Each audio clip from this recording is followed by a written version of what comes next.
আমরা 39% ভোট পেয়েছি।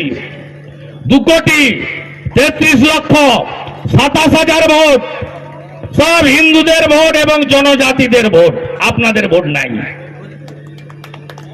তৃণমূলের 2,75,00,000, 2 কোটি মুসলমানের ভোট, 40 লক্ষ ছাপ্পা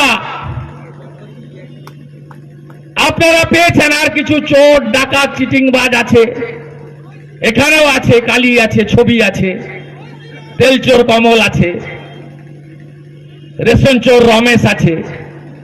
তো চোরগুলো তো তৃণমূল করে, ডাকাতগুলো তারা তো কিছু জন থাকবে। তারপরেও 39% আর 5% হিন্দু এক হবেন, 44% করে দিতে পারবেন রাজ্যে। দেখবেন শুধু হিন্দু এবং জনজাতিদের ভোট নিয়ে আমরা সরকারে আসব।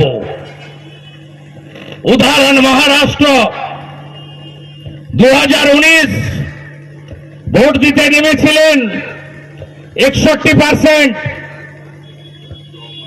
আমরা পেয়েছিলাম 102টা আসন।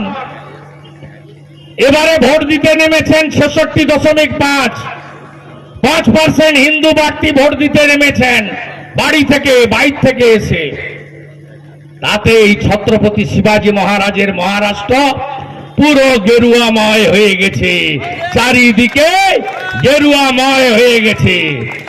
পশ্চিম বাংলার হিন্দুরা জাগুন, জাগতে আপনাদের হবে, ঐক্যবদ্ধ হন। আমি মাঝামাঝি কোনো কথা বলি না, আমি অনেক বলেছি, বুঝিয়েছি,